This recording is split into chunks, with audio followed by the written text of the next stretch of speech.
کسی فرشتے کو اگر یہ سمجھانے کے لیے ہو رہا ہے، یہ بفرض محال اسے کہا جاتا ہے، تعلیق بالمحال ہے.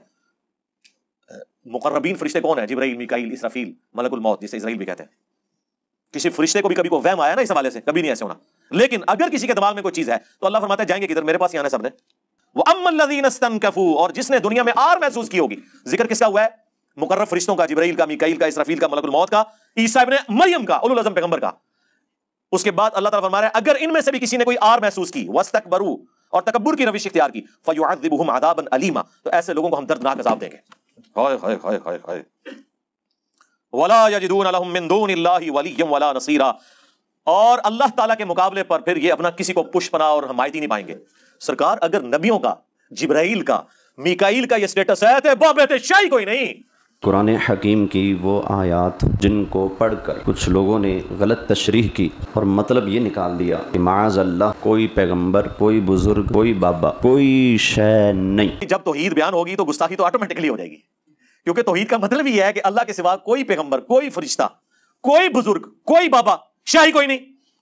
توحید کا تو مطلب یہی ہے کہ کوئی انسان اپنا پیشاب بھی نہیں روک سکتا، خواہ وہ پیغمبر ہو یا ہم انسان ہو.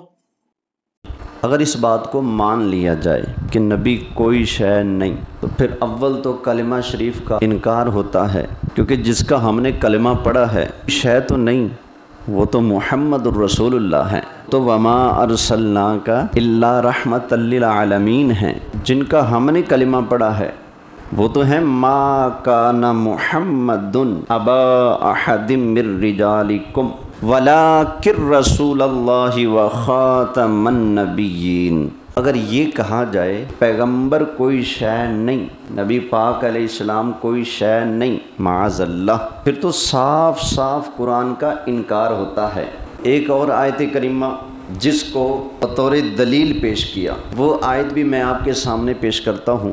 دھیان کر لیجئے گا، آیت کے اندر کہیں بھی ایسا نہیں ہے کہ جہاں لکھا ہو کہ نبی کوئی شے نہیں، معاذ اللہ، بلکہ قرآن تو ان کی شانیں بیان کرتا ہے. اس سورہ نساء آیت نمبر 172، پچھلے جمعے والا سبق یاد کیجئے. عیسائی حضرت عیسیٰ علیہ السلام کو کیا مانتے ہیں؟ خدا. کچھ کہتے ہیں کہ وہ خدا ہیں، کچھ کہتے ہیں نہیں خدا تو نہیں ہے، خدا کے بیٹے ہیں. وہ حضرت عیسیٰ علیہ السلام کو اللہ کا بندہ نہیں مانتے، بلکہ اللہ مانتے ہیں یا اللہ کا بیٹا مانتے ہیں. تو قرآن نے ان کو پھر سمجھایا ہے، اوے عیسائیو، حضرت عیسیٰ علیہ السلام کو تم خدا نہ کہو، خدا کا بیٹا نہ کہو. حضرت عیسیٰ علیہ السلام تو بڑے فخر سے اپنے آپ کو اللہ کا بندہ کہتے ہیں، تم انہیں کیا مانتے ہو؟ خدا یا خدا کا بیٹا مانتے ہو. تو جب عیسائیوں سے یہ کہا جاتا تھا تو عیسائی کہتے تھے تم عیسیٰ علیہ السلام کو بندہ مانتے ہو؟ بندہ ماننا تو ان کی توہین ہے، وہ بندے نہیں ہیں، وہ یا خدا ہیں یا خدا کے بیٹے ہیں، یہ باتیں کیا کرتے تھے. تو اللہ نے ان عیسائیوں کے جواب میں یہ آیت نازل فرمائی ہے. یہ پچھلی بات اس لیے سمجھائیے تاکہ آپ کو پتہ لگ جائے یہ آیت آئی بھی کن کے رد میں ہے؟ عیسائیوں کے رد میں، جو حضرت عیسیٰ علیہ السلام کو کیا مانتے ہیں؟ خدا یا خدا کا بیٹا. تو اللہ نے ان سے فرمایا، اللہ تعالیٰ نے ارشاد فرمایا لن یستنکف المسیح ان یکون عبدا للہ ولا الملائکۃ المقربون. فرمایا کہ حضرت عیسیٰ علیہ السلام ہرگز اللہ کا بندہ بننے میں آر محسوس نہیں کرتے، شرم محسوس نہیں کرتے، نفرت نہیں کرتے. اللہ کا بندہ بننا یہ تو فخر کی چیز ہے کہ حضرت عیسیٰ علیہ السلام نے پیدا ہوتے ہی اعلان کیا میں اللہ کا بندہ ہوں، تو یہ چیز ان کے لیے کیا ہے؟ فخر ہے. تو مجھے حدیث شریف یاد آ رہی ہے، نبی کریم علیہ السلام جب معراج کے لیے تشریف لے گئے نا تو اللہ نے فرمایا بیما اشرفک یا محمد، حبیب بتائیں میں آپ کو کس نام سے پکار کر آپ کو شرف عطا کروں.